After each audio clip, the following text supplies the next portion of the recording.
in continuance of what we've been talking about for the last couple of weeks, we've been having discussions on building your business through something other than just the regulatory classes. We've talked about the fact that the pre-licensing class, if you're a pre or post instructor, that should be your bread and butter. That's kind of your base salary, if you will, as you're designing your business. And then your continuing education becomes bonus money with the payoff there. And there are a lot of options for CE classes. You know, different people have different CE courses for sale and for different ways. There are some people that charge, you know, you pay $1,000 a year, you can teach it all you want. Here's the booklet, print it out on your own, do all of that yourself.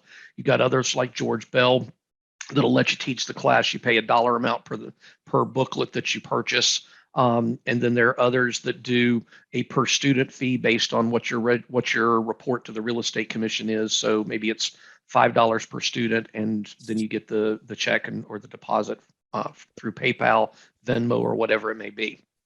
So what I want to continue with today is I want to talk about the next set of classes that every instructor should have in their back pocket, and that is the financial courses.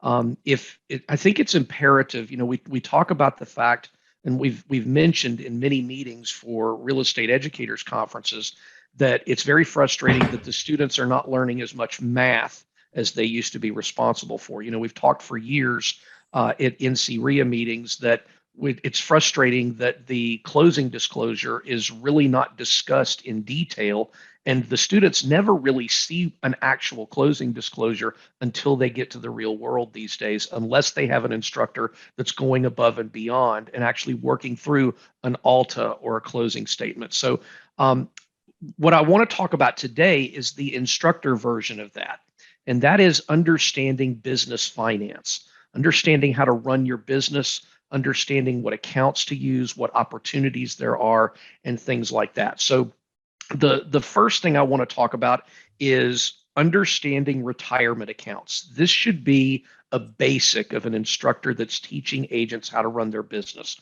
What happens to the check when it gets deposited? What does an agent do with that $10,000 commission check, and how should they manage it? Because the way that most real estate agents manage their money is they see the check deposited in their bank account online, and they think, okay, that's how much money I've got to spend. And then they run thetheir business, and then they forget to pay their own bills. So if you've never read the book Profit First by Mike Malkowitz, I did my entire segment of the financials of the business planning clinics that I teach are done via Profit First, where the way that it breaks down basically is 1% of every dollar. You start with 1%. 1% of every dollar you make goes into a pure profit account. And then 25% goes into a tax account. And then the remaining 74% is eligible for whatever your needs are. And we break those down continuously. What I want to talk about is the tax account. I think a lot of real estate agents forget that the tax account money is not your money. It's the government's money. And you don't get to borrow from the government without paying a significant penalty. So a lot of agents these days are borrowing from their tax account right now. In case you don't know, a lot of the agents out there are struggling right now because the number of transactions, the pure units of transactions, is down about 14% across the state compared with the first 4 months of 2021. We are starting to see agents that are panicking. We're starting to see the reaching for things. We see a lot of agents reaching for technology to try to do their lead generation for them. And the simple fact is that the database is the base of that. You know, you guys know the database is everything, with your emails to your past students, you know, your mailing list to get that. You know, for me, my goal every year is to put at least 2,000 people through my classes, 2,000 people through one class. If I can do that at $50 a head, that's given me a gross of $100,000 a year to run my numbers off of. And then everything else that I do from a regulatory standpoint, that's the CE classes. Let me make that clear. So my goal is 2,000 CE students a year. And then the goal is to put another 500 people through other types of training that generates something to the effect of another $100,000. That's always my target, just to give you an idea. And so what we do is we break down the accounts. Again, the 25% to the tax account and the 1% to the profit account always go first. So if I make a $10,000 commission check, $2,500 is going into the tax savings account, and then $100 is going into the profit account. Now, ultimately, I want to get that profit account to where I'm putting 10% back. That's the target. But new agents, especially, don't have the ability to do that. Experienced agents, when they're just starting out with this program, when I'm coaching them, they have difficulty grasping, well, what 1% is nothing. No, 1% is a big number when you're doing five or six $100,000 in annual gross commissions.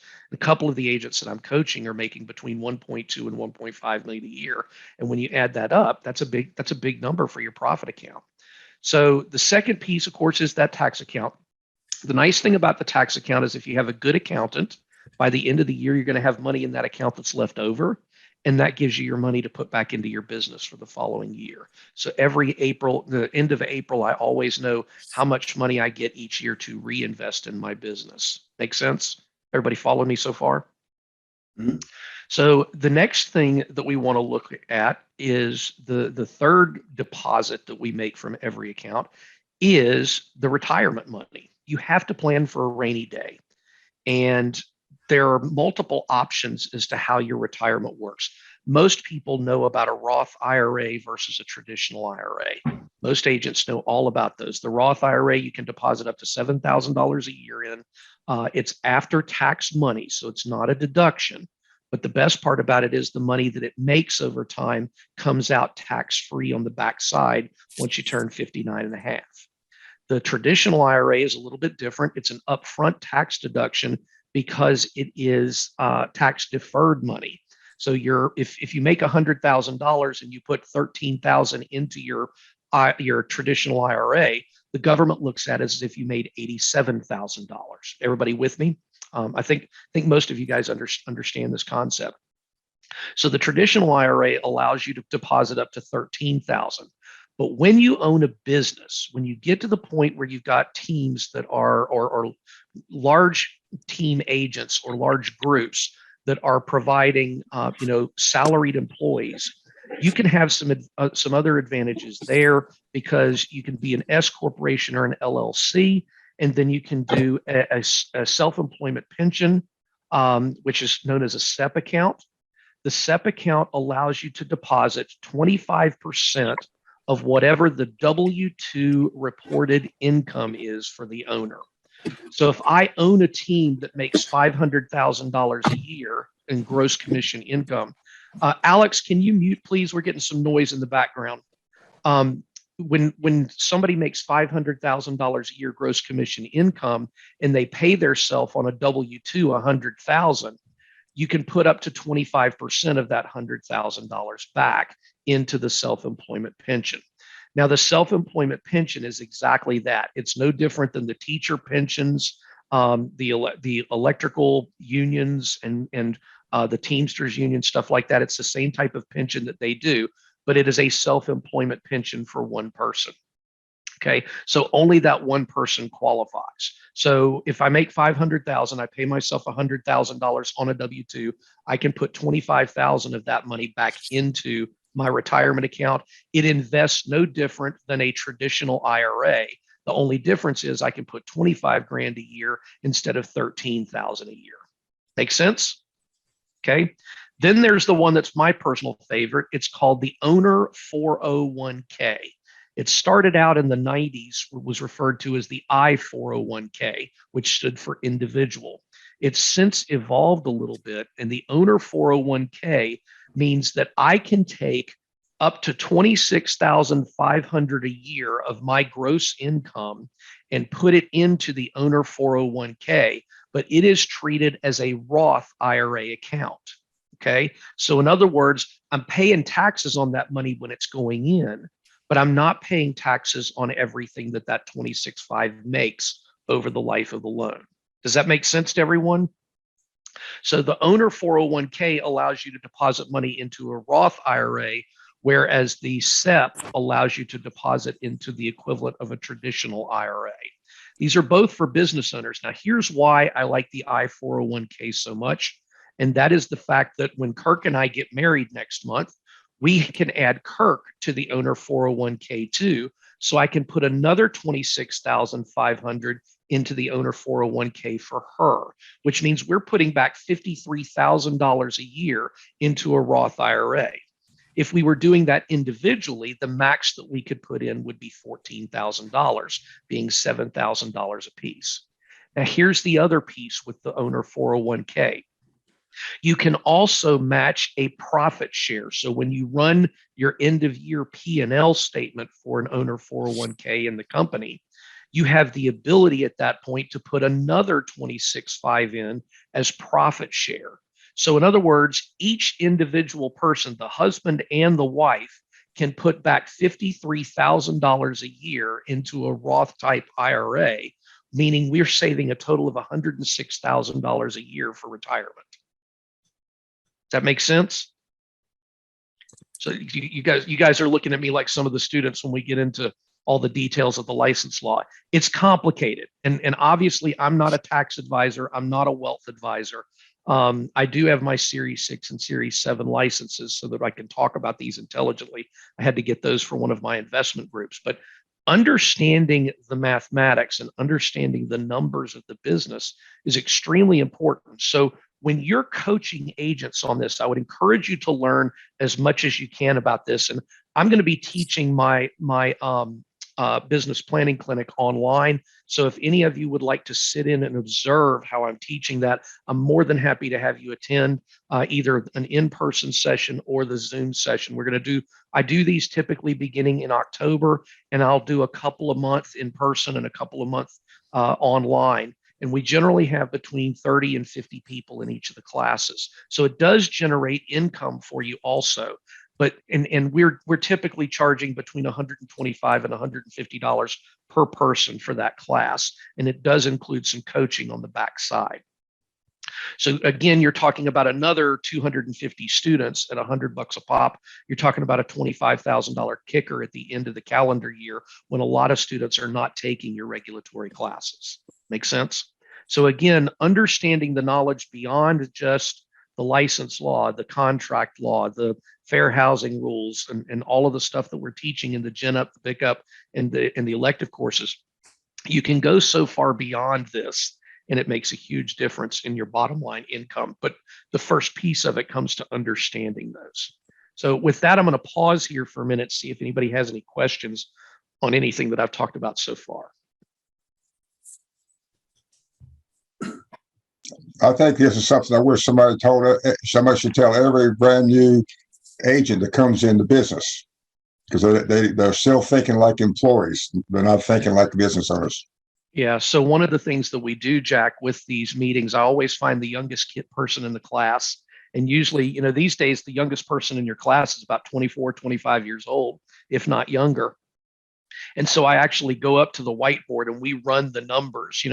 I literally sit here and turn around on the whiteboard and say, okay, if you can make $300,000 a year, and we show them the business plan, obviously, how to do that. You can make $300,000 a year, which means you can put back $75,000 a year into your retirement account total.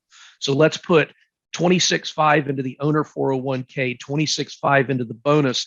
Now you got an additional $22,000 that you can use, and you can do a backdoor Roth contribution under a standard deduction, and you can end up putting back over $70,000 a year. And then we multiply that by 10 years in the business and what it makes at a 10% return rate over 30 years. And they see that they can have almost $2.5 to $3 million in a 30-year real estate career and retire at the age of 55. And so what my class is my class is going to be titled this year. It's going to be called How to Be Work Optional. That's the name of the business planning clinic, because being in a position for me where I can choose whether I work or not, and if I do, I choose when, I choose where. I use the scene from Pretty Woman with Julia Roberts when she says, "I decide who, I decide when, and I decide where." We kind of do the same thing in the real estate business if you're controlling your own income. So I definitely think it's something, invariably I have the 55 to 60-year-old or older agent in my class that takes this, and they tell me, I wish I'd have taken this 25 years ago.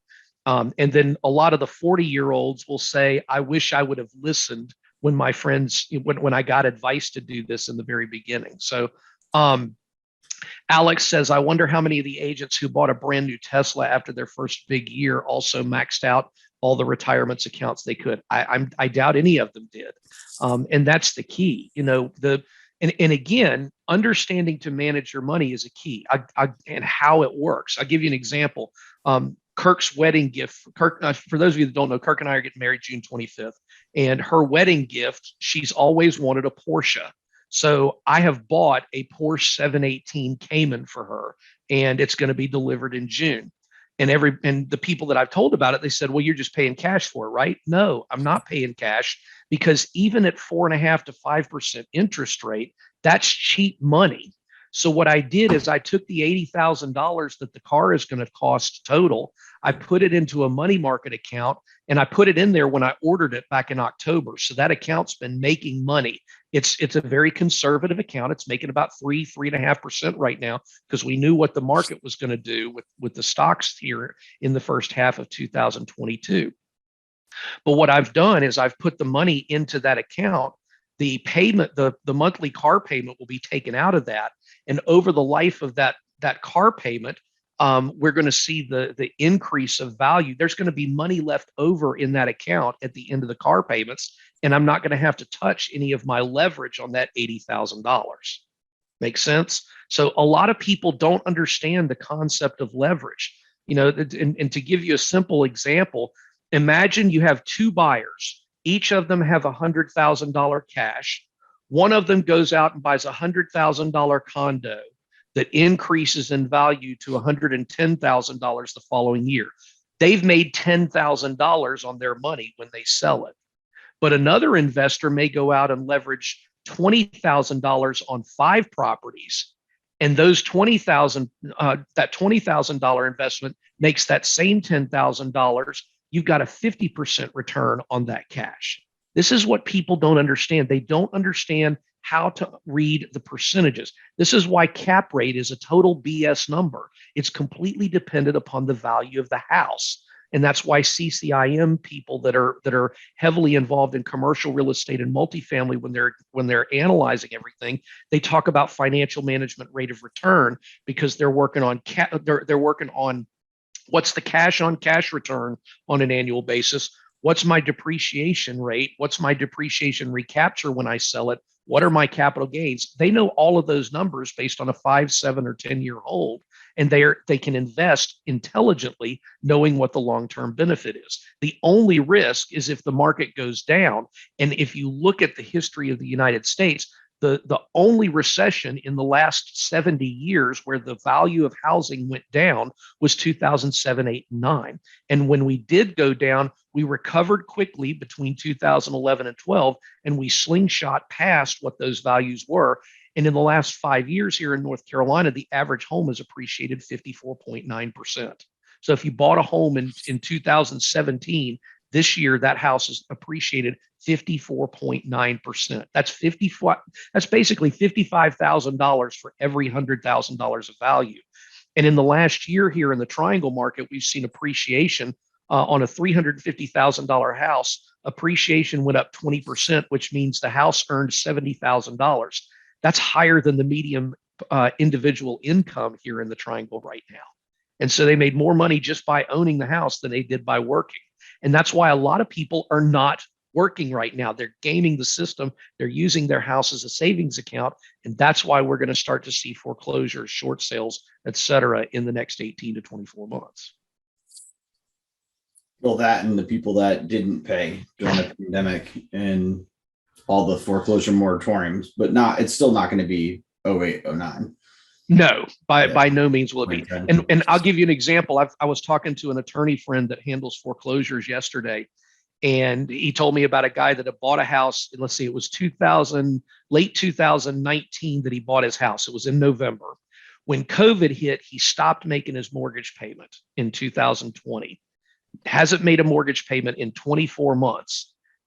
They're using the foreclosure attorney to sell the house for him, and he's netting $68,000 after all the expenses, and he's never made a payment. That's insane. That's insane when the market's doing that. It's crazy. So I got about 6-7 minutes here left. So what kind of questions do you guys have for me today?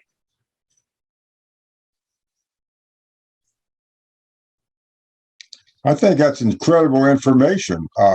And you mentioned last time we talked about the listings up in the sales in Raleigh beginning to show a little dip. Down in Brunswick County, I think we have less closings this time than we did a year ago. This month, this time period. And also, there was like 400 and some closings in Brunswick County, and something like 1,500 people got licensed. From an industry standpoint, that's a scary thing. Yeah, I would agree with you. There's 1.7 million. It's interesting to me. I don't know if you heard this or not, but NAR went up $10 a year on their dues, and there are 1.71 million realtors this year compared to what's normally about 1.3.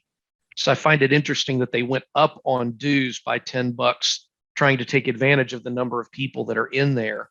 And I guess they're using it to still remodel the property in Chicago. I'm not sure. But I think it's definitely, there are a lot of realtors out there that say it would be a good thing for the market to take a downturn so that it eliminated some of these fly-by-night realtors that just got into to make a quick buck in the real estate business in the last couple of years. But I think you're going to continue to see the old adage of 20% of the people doing 80% of the business. In the real estate market, that number is really a 10 to 90 number. It's 10% of the agents doing 90% of the business. We have approximately 17,000 agents in the Triangle MLS right now, and the average agent in the past 12 months has only done 5.7 transactions. That's down from 6.4 transactions. So that means the average agent's doing one less transaction a year. That's a $10,000 decrease in your income. That's a big hit. And when you look at the pending numbers for Triangle MLS, a year ago we had a little over 10,500 pending listings, and right now we only have 8,600. So you're talking about a 20% decrease in the number of pending listings, which is going to turn into a 20% decrease in closed listings when you run the final statistics. So the market's definitely tightening. Inventories doubled in the Triangle market in the past 60 days. And I think we're going to continue to see that go up a little bit. It doesn't take a lot to double it when there are only 1,600 listings. But when we're talking about for 6 months, we were less than 2,500 listings, and all of a sudden we're starting to push 2,800. After being down into the 1,400s, that's significant. That's significant. And I think, I talked to a buddy of mine at the Fed recently, and he said that the Fed's going to continue to raise interest rates until people stop financing cars and houses. And the downside of that is an 8% interest rate eliminates a lot of those first-time home buyers. But the bigger problem with it is it eliminates the competition for those corporate investors. These big houses that have, hundreds of $1 million to spend, and they go in and say, we'll pay list price cash. They don't have to compete against 3 or 4 other offers now. They're the only offer in the game that's cash. And so that's going to make it interesting. And we're in a shift in the national market where home ownership is going to go down. Bottom line, it has to, because there's over 250,000 units in the Southeast alone for apartments being built right now that are scheduled for completion in the next 6 months. And when you look at that data, that's 250,000 people with an average of about 1.4 occupants per property. You're talking about another significant amount of people that are not going to own a home for at least the next 12 months. And while they're sitting in there paying rent, they are paying a mortgage payment. It's just not their own. And that's what a lot of the agents don't understand how to sell. And when somebody says, I just don't want to be tied to a mortgage. Well, you already are. You're renting a house from somebody and you're paying that person's mortgage, because I'll guarantee you they're not renting it at a discount below what the mortgage payment is. So, all right, gang. Well, like I said, I've got a hard stop here at 8:30. I'm gonna go ahead and cut it off unless anybody else has any more questions. I apologize for the short nature today. I normally like to go for about 45 minutes, but unfortunately, I'm not able to today. So are there any other questions before I call it a day? Yeah, I just want to apologize to everyone. I found the problem on my side. It wasn't the website. Apparently, when I copy pasted and set up Candace's series of meetings and then ours, this one, the copy didn't pick up. So that was the confusion. We have, well, the website had tomorrow afternoon's 3 o'clock meeting in there. Because when you Gotcha. copy paste, sometimes you hit copy and the copy didn't pick up.